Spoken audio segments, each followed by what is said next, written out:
Sa tulong ng K9, bistado ang sinasabing pinakamalaking shipment ng hinihinalang shabu na nasabat sa Cebu City. Sa Iloilo City naman, talunos-lunos ang sinapit ng isang aso na sinaksak ng isang lalaking naki-birthday party umano sa lugar. Saksi si Kim Salinas ng GMA Regional TV. Galing Maynila ang kotseng ito, kung saan natagpuan ang 25 malalaking plastic bag. Hinihinalang shabu ang laman ng mga plastic na aabot daw sa 170 million pesos ang halaga. Nasabat ang kontrabando sa Pier 4 ng Cebu City. Arestado ang mag-inang sakay ng kotse. Natunto ng ilegal na droga sa tulong ng K9 na si Bayani. Bago siyasatin ang sasakyan, kinutuman na ang mga otoridad ng tangkang iwasan ng kotse ang inspeksyon. Iyang gipalong din mo action siya og sibat ba. So among gi-hold nga no. So pag pangutana na mo interview, so we sweep with the K9 ang yang sakyanan, and then pag abri lagi atong karton, murag uneasy ang dog sa karton. Mariing itinanggi na mag-ina na sa kanila ang kontrabando. May tumawag daw sa kanila na may ipasasakay na kagamitan patungong Cebu City. Yan sa may tagyanit, boss. No kabalo sir. Nag-asa man gyud ka? Ermita ko. Ermita pa dong naunta mo pa uli. Wali ko. Okay. Unya, dito sa Masbati waday ka kabalo nga, uy, na may magkarga inani kadaghan. Wala. Ayon sa PDEA, ito na ang pinakamalaking shipment ng ilegal na droga na kanilang nasabat sa Cebu City. Sa Molo, Iloilo City, desidido naman magsampa ng reklamo ang pamilya ng mixed breed dog na si Oreo. Sinaksak at namatay si Oreo nitong Lunes. Kwento na may-ari, lumabas noon ang aso na karaniwang dumudumi sa labas ng bahay pero bumabalik naman. Pero pagbalik nito noon, may sugat ang aso at duguan. Agad itong binawian ng buhay. Diya mabaton, bala nga mo na balahaw.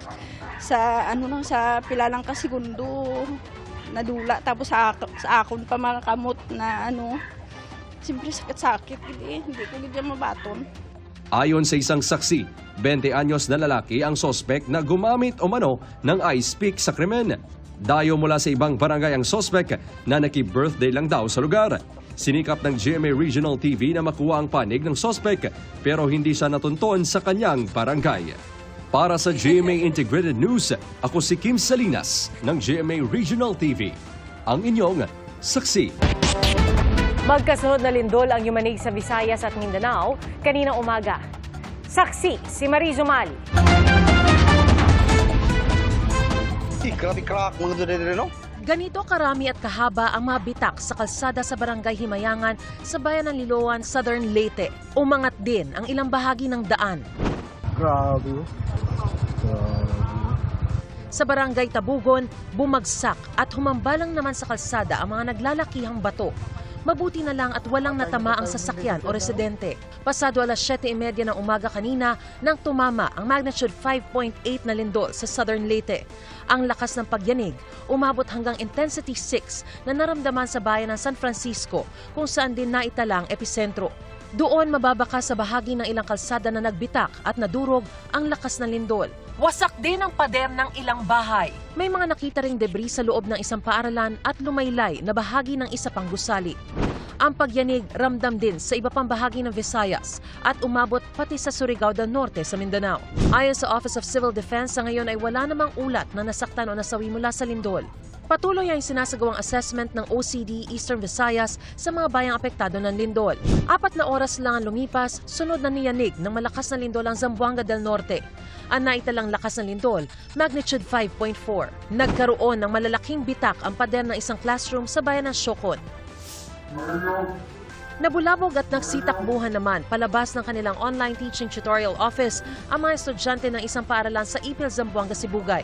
Sa mga bayan ng Siocon at Ipil naitala ng PHIVOLCS ang Intensity 5. Nagsilabasan din para pumunta sa open space ang mga estudyante ng Western Mindanao State University sa Zamboanga City. Halos ganyan din ang naging sitwasyon sa Universidad de Zamboanga. May ilang estudyante namang nahilo. Pinauwi na ang mga estudyante ng ilang paaralan sa Zamboanga City dahil sa posibleng aftershocks. Pansamantala ring lumabas sa gusali ang mga empleyado ng Zamboanga City Hall. Dahil halos magkapareho ang magnitude at ilang oras lang ang pagitan Ang tanong, konektado ba ang dalawang lindol na ito?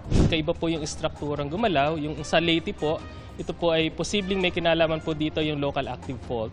Sa Zamboanga naman po, ibang din pong active faults ang nag-cause ng paggalaw.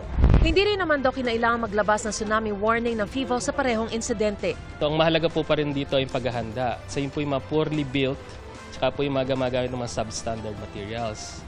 O kaya po yung mga old structures na rin. So maganda po na masuri natin yung mga structures sa may hina para po magawa ng paraan. Kailangan ba itong i-retrofit? Kailangan ba itong i-abandon? Para po maiwasan.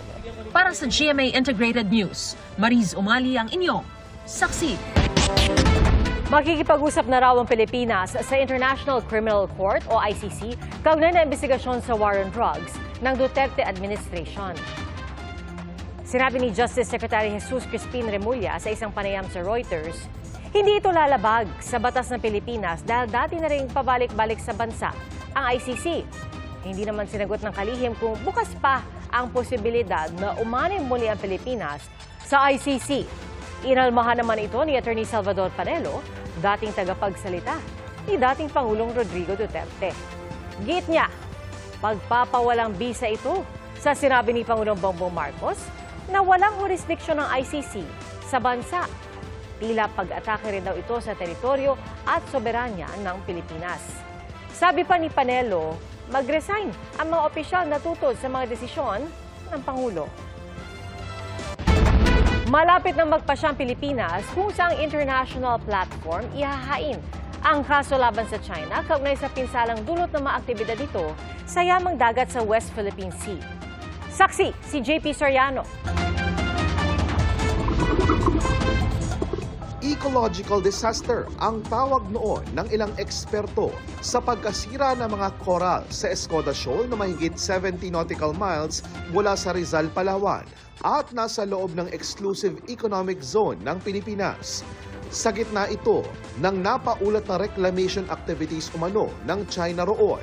Dati nang sinabi ng DOJ, maghahain ang gobyerno ng Pilipinas ng environmental case dahil sa pagkasira ng yamang dagat sa West Philippine Sea.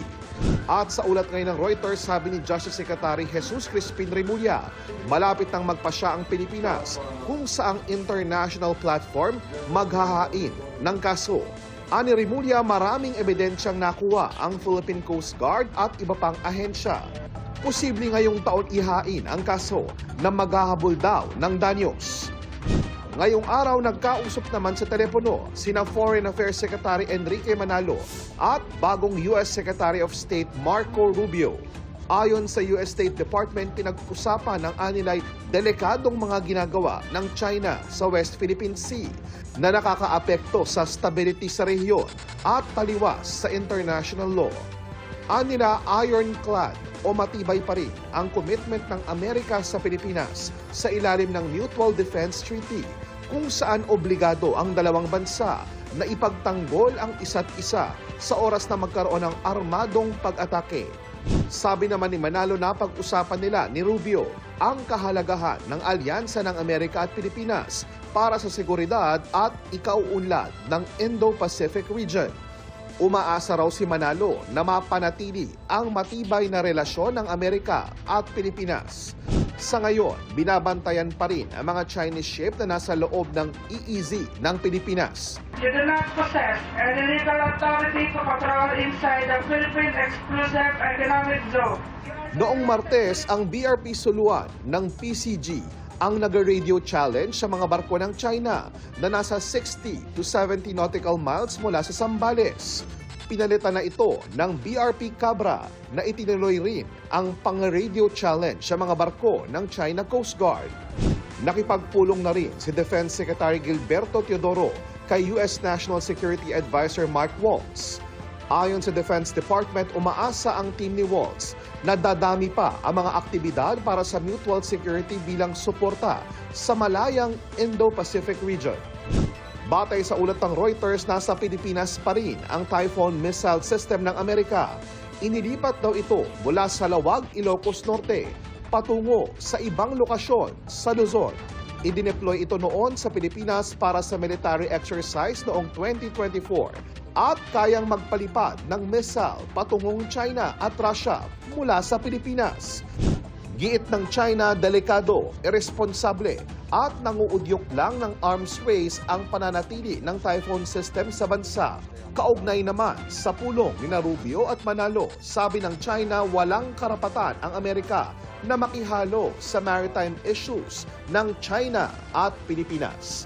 Para sa GMA Integrated News, ako po si JP Soriano, ang inyong saksi. Inilabas na po ang resulta ng Senatorial Preferences Survey ng Oculum Research and Analytics na ginawa noong ika-4 na quarter ng 2024 para sa eleksyon 2025. Ating saksihan.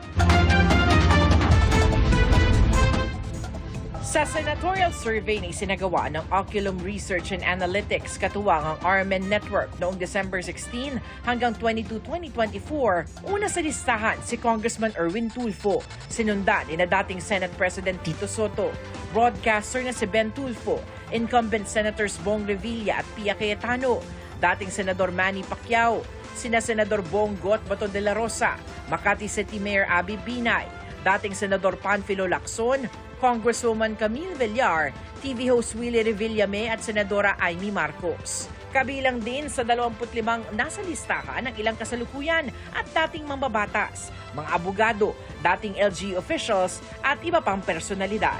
Mayroong 1,200 adult respondents ang survey na may plus-minus 3% na error margin.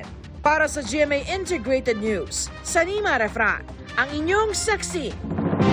Imbes na bukas, sa Lunes na magsisimula ang pag-iimprenta ng COMELEC ng mga panibagong balota dahil sa pag-withdraw ng isang senatorial aspirant. Saksi, si Sandra Aguinaldo. Chairman, formal kong ibinibigay sa iyo yung withdrawal of candidacy ko. This is it. This is it. Ayan, pirmado ko yan. Dumating ang vlogger na si Francis Leo Marcos sa COMELEC ngayong hapon para formal na umatras sa pagtakbo bilang senador. Ito ay sa kabila ng nakuha niyang Temporary Restraining Order o TRO mula sa Korte Suprema matapos siyang ideklarang nuisance candidate o panggulo lang ng COMELEC. Ayon kay Marcos, Norman Mangusin ang tunay na pangalan, ayaw na niyang maging hadlang sa pag-iimprenta ng COMELEC ng bagong balota. Ayaw din daw niyang maging balakid sa kandidatura ni Senadora Amy Marcos, lalo't dalawa silang Marcos na malalagay sa balota. Pero sabi niya, wala o manong kumausap sa kanya para mag-withdraw. Kung ako lang yung magiging hadlang para gumastos na naman ng panibagong 100 milyon ng gobyerno, mas mamatamisin ko na lang, marami pa namang eleksyon eh. Yun nga lang, kahit nag-withdraw na si Mangusin, kailangan pa rin mag-imprenta ng bagong balota ng COMELEC. May isa pang senatorial aspirant at 9 na local aspirant din kasi na nakakuha ng TRO sa Supreme Court. 6 na milyong balota ang hindi na magagamit dahil wala doon ang pangalan nila. Kaya bukas na sana mag-iimprenta ng bagong balota ang COMELEC kasama ang mga pangalan nila. Pero hindi muna matutuloy yan dahil 2 hanggang 3 araw ang kailangan ng COMELEC para naman alisin ang pangalan ng nag-withdraw na vlogger. Dahil dito sa pag-withdraw niya, hihingi muli kami ng mga 2 hanggang 3 araw sapagkat muli namin babaguhin yung database ng COMELEC. At the same time, isi-serialize muli namin ang mga balota at the same time, yung mga ballot faces muli namin babaguhin. Pero at least, hindi pa nagsisimula yung printing ng balota. Sa Lunes na raw planong mag-imprenta ng COMELEC ng bagong balota.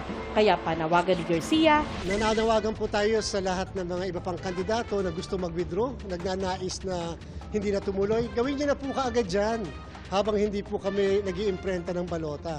Habang may panahon pa, hanggang bukas na lamang bago magtanghali. Sana makapag-withdraw yung mga gusto mag-withdraw pa.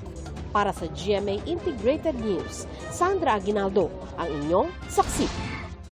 Mga kapuso, maging una sa saksi. Mag-subscribe sa GMA Integrated News sa YouTube para sa iba't ibang balita.